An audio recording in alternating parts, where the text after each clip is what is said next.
Okay, Sandeep Tandon is with us, founder and CIO, Quant Mutual Fund. Sandeep, good morning. Great to have you with us here. Thank you very much for joining us. It's been a while since we've had you on the program, so good to see you. So just update us with your view, Sandeep, just to begin with, and then we can build on that. What's your sense, markets? Prashant, I have been slightly more constructive than the market participants in general for maybe for 1.5 months or so. Yeah. I'm saying that on a couple of reasons. See, first of all, let's talk about the important concern and why we're positive. The most important thing which we think we believe will support the market, the USD INR pair long-term depreciating cycle is peaking out. Okay, which means the probability of appreciation from the current level is very high, and at least the downside is getting capped. So that's a very important phenomenon. Second thing, we are also looking at exhaustion seen the FIS selling. The FIS selling exhaustion we have seen, and we all know December it will die down further, and January is the new year allocation. So that could be a second trigger. Second, the third most important thing is the earnings cycle. We have been quite vocal. We have been saying that September quarter earnings should bottom out, and I believe it has bottomed out. The earnings were much better than the consensus. Don't compare YOY or quarter on quarter, but compare with the consensus. So it was far superior. Now you look at additional trigger like GST or income tax benefit or even the lower interest rate, and last most important point, the sentiments. The sentiment is extremely bearish. People have not made money. The frustration is clearly visible. Rotation has been stuck. So it's a psychological problem. The background is constructive that what is required for a pullback rally. And we have talked about that you will see all-time high as early in December itself. And I'm talking about not only the Nifty and the many frontline indices. So we are net constructive, and we are nearly 98% invested in the market. Okay, Sandeep, hi. All right, so more constructive than most. That's how you're describing it. Good to know. And good to have you with us this morning as well. So tell us then, what's the thinking and what's the approach at this point in time? Because, it's not barring financials, but I think there's a broad consensus. Most people are optimistic on financials. I guess it's been a far more bottom-up market. Within the Nifty, look at the variance. You have a Maruti and Bajaj Finance on one side. You have a Tata Motors, now it's PV on the other side, or other such stocks, that have had a very, very rough year. So how are you looking at, portfolios and fresh allocation at this juncture? So, Survi, frankly speaking, we are trying to identify the sectors or stocks which are in neglected territory. Let's take example within BFSI. Insurance looks better to me, okay, as compared to banks, because they have now traded in a neglected zone for a while.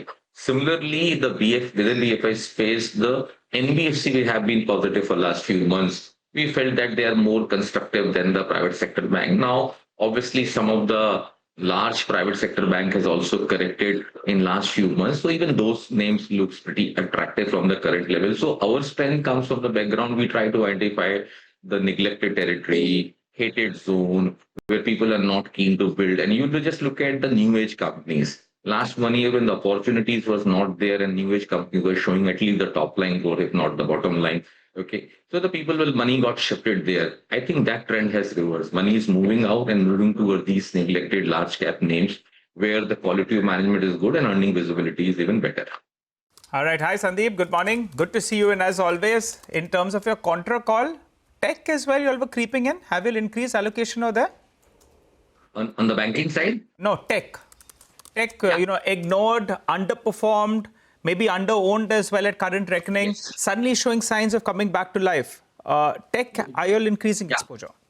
So we were actually have zero exposure, this exposure. Now we have 5-6% type exposure across various schemes, so we have built. So yes, they were in neglected, it fits into the thesis, and frankly speaking, earnings were better than the expected. Right? So I think but if you ask me, if you are seeing any visible trigger for these names to rally sharply, it's maybe pullback rallies are very much on the card. So I think I will like to capitalize on the current rally and then maybe reassess down the line few months or maybe a quarter or so. Sandeep, can you talk about some of the unloved, with full disclosure, any specific kind of course, not an inducement to buy anything, but just as an example, where are you seeing opportunities? As I said, that opportunities is very clearly in some of the private sector because they have some of the large private sector name corrected sharply. Okay, they have been consolidation or correcting phase. I think they are now reaching those neglected zones sort of thing where people have slightly, and these were the names which were in the admired territory for a while. So I think those could be a trading opportunity. Insurance I talked about. I also talked about pharmaceutical as a sector, which I have been generally very bullish for a while. I think US concern has been sorted out and people still don't want to participate in that space. Again, grossly neglected zone. FIs don't own these names, only some of the domestic institutions have some of these names. So these are the areas which I think there could be opportunities. See, we at Quant, we always try to assess our downside. So we always say we are in the business of risk management. Returns are byproduct. So if you can identify, if you can cap your downside, then it works psychological better rather than chasing the momentum. Rather than I will look for at this point when we are very certain that Nifty will make all-time high. I will not be surprised if it make this month. It's okay. So with that background, I will like to look for neglected and beaten down names where we have seen correction and quality or earnings is slightly better. Maybe various reasons people have not liked it or ignored it. So I will prefer to take advantage of this opportunity and build these names in our portfolio. What about something like a Saman Capital? We don't comment on individual stock. We don't own and we don't like it. Okay. Okay, but since we're talking financials, let me kind of move to another part of it. That's your business, the business you know so well and you've been running for years, Sandeep. Mutual funds, asset management and wealth. And let me also take this opportunity to get your take on the latest proposals, right?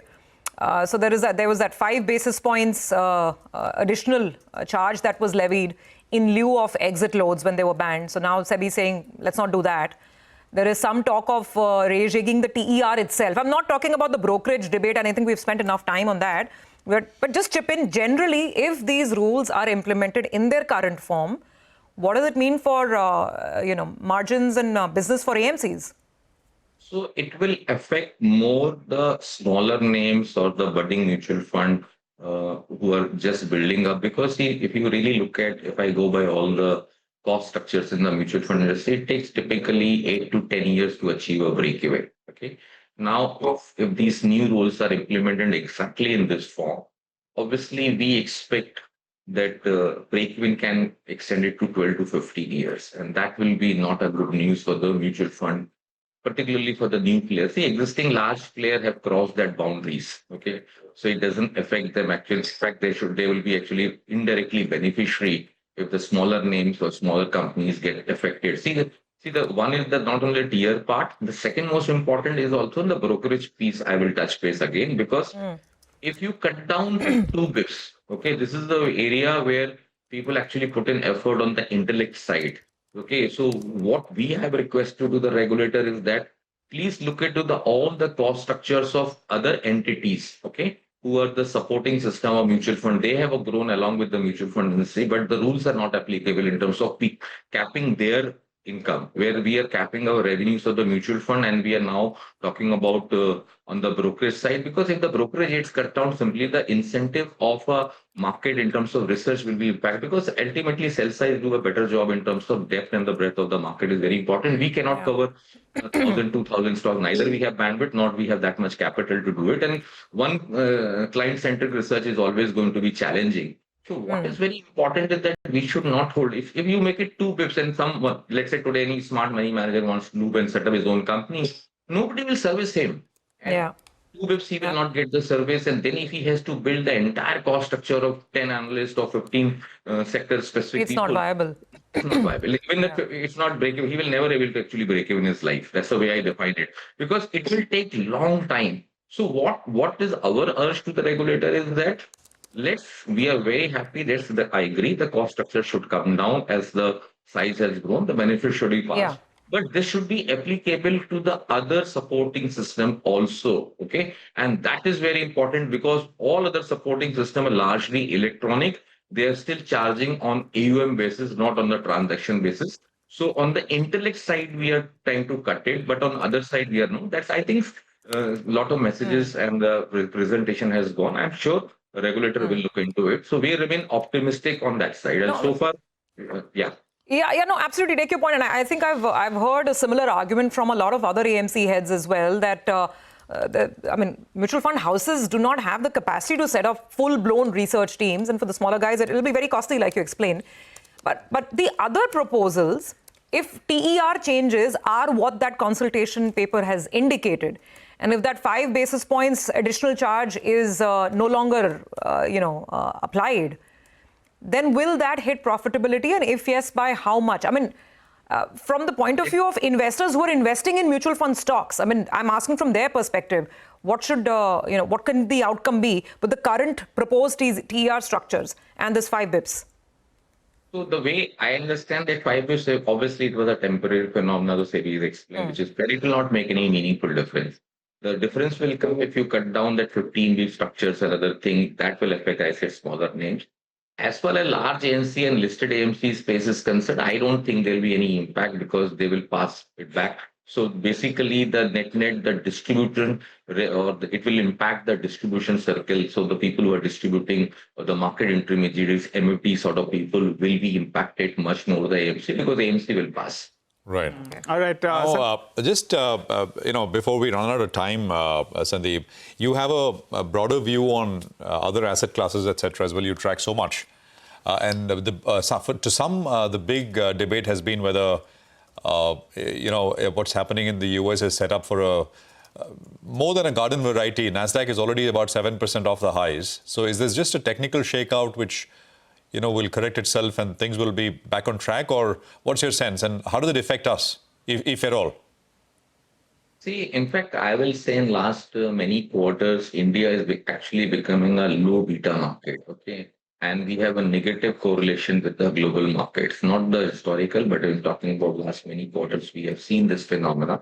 So with that background, if the global market corrects, India will be beneficiary in terms of money flow, okay? But so it will always be a psychological impact. In fact, we have seen recent few days or last 1 month where US and developed market corrected, emerging market also corrected. We have not been impacted. It's just the opening is slightly weak and then we recover. See, we have to also understand India has underperformed for last many quarters.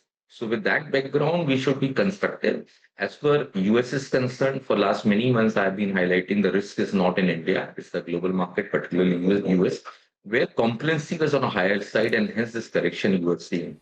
But if you really ask me, this is a bubble, and then answer is big no. When everybody believes this is a bubble, and I don't think anybody really able to identify 2008 bubble was good. So if from that perspective, my only point, and somebody is even identified to say that this guy has identified previous one bubble, so his track record is great. So I think just one cycle or two cycle you catch it and then you try to conclude because somebody has got it and somebody is making a statement. As a behavior analyst doesn't gel well very much with that thesis. And I always say when it actually peaks out, that's a time when people will not believe it. People say, oh, we heard this phenomenon in 2025 also. So let's go and participate. That's the time the real problem starts. So I think this could be a small trailer. Maybe the ugly picture is which is pending much later. Sandeep, it's the individual investors who are raising this bubble noise, etc. The mainstream, global research banks, etc. They're all very clearly saying that no, it is not. If you ask me, they never do it. Even 2008, none of the bankers. That is why I'm asking the question. If they were all saying yes, it is, then that is the question. Because actually the consensus is not that it is a bubble. Consensus is it's not a bubble, and hence the question. But I take your point that you can't bet on not one hit wonders, but just because someone got a call right, you can't kind of sort of say that they'll get everything right. We have enough of those experiences. If you say small hype, answer is yes. Okay. But if you say it's a real bubble, because it is backed by earnings, it's backed by numbers. It's not like the P just expanded. In fact, I will say if there is a bubble as compared to US, Indian new age companies have much far bigger bubble. If I go by this definition, then Indian companies have far bigger bubble than the US because US companies still show numbers. Okay, so valuation-wise, they're still attractive as compared to Indian new age companies. So bubble is actually here, not in the US. Any of the newly listed companies did you all get in? Any of the newly? No, we very rarely subscribe these names because it doesn't fit into our thesis of. See, Nigel, if you recollect, we have been taught, we used to give 2-3 times sales multiple only to the branded companies, and that's the way we learned. From market cap to sales perspective, or if not market cap to sales perspective, it's largely few brands used to get 3 times, 4 times, 7 times only in the pharmaceutical space or FMCG. Now none of the companies make money, and we want to give multiple of 10 times sales, 20 times sales, okay? Because earnings will not be visible. So we have been taught about cash flow, but nobody looks into it. So that's the way the phase comes. Majority of the even smart people get carried away. And that is the phase which we are going through. You have to live with that. Because, Sandeep started by saying that he's looking at the unloved parts of the market. And these new listings are getting a lot of love. They're getting 10 times sales love, 11 times sales love. So too much love is happening over there. But take your caution on board. Sandeep, great conversation as always. Thank you so much for joining in. And you have a good rest of the day as well.